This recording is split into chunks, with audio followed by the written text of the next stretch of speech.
దైవ మర్మములు. సహోదరుడు భక్తి సింగ్ గారి అనుభవములో దేవుడు ఆయనకు బయలుపరిచిన దైవ మర్మములు. ఏప్రిల్ 19. గొర్రెపిల్లకును స్తోత్రమును ఘనతయు మహిమయు ప్రభావమును యుగయుగములు కలుగునుగాక. ప్రకటన గ్రంథం 5వ అధ్యాయము 13వ వచనం.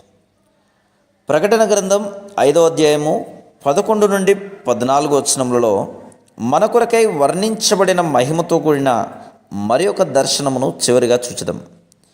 ఏకగ్రీవముగా దూతల సమూహమంతయు మహింపరచబడిన సంఘముతో పాటు యేసుక్రీస్తు ప్రభువును ఆరాధించుచున్నది. ప్రభు బల్ల యొద్ద ఇదే వర్తమానం మనకు కలదు. నా దేవుడు రానయ్యున్నాడు. ఆయన ప్రారంభించిన పనిని పరిపూర్ణం చేయుటకు ఆయన తప్పక రావలసినది. ఆయన వచ్చే వరకు ఆ పని పూర్తి కాదు. ఆ దినం కొరకు వేచి ఉన్నామని విశ్వాసముతో మనము ఆ బల్ల యొద్ద చెప్పుచున్నాము. మనం ఆయనను పోలియుండి ఆయనతో ఏలుటకు ఆరంభించు ఆ దినము ఎంత అద్భుతకరమైన దినము.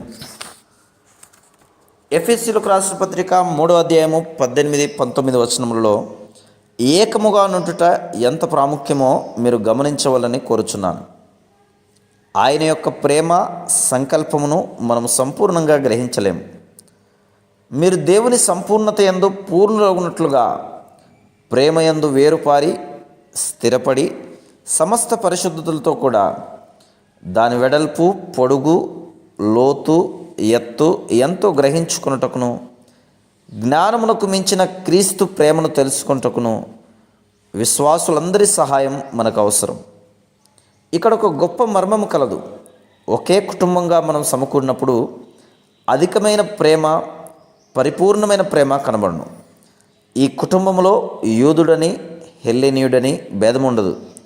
అనేక కుటుంబములకు, దేశములకు, జాతులకు చెందినప్పటికీ అందరూ ప్రభువులో పాలు పొందుచు స్వతంత్రులై ఐక్యమై ఉన్నారు.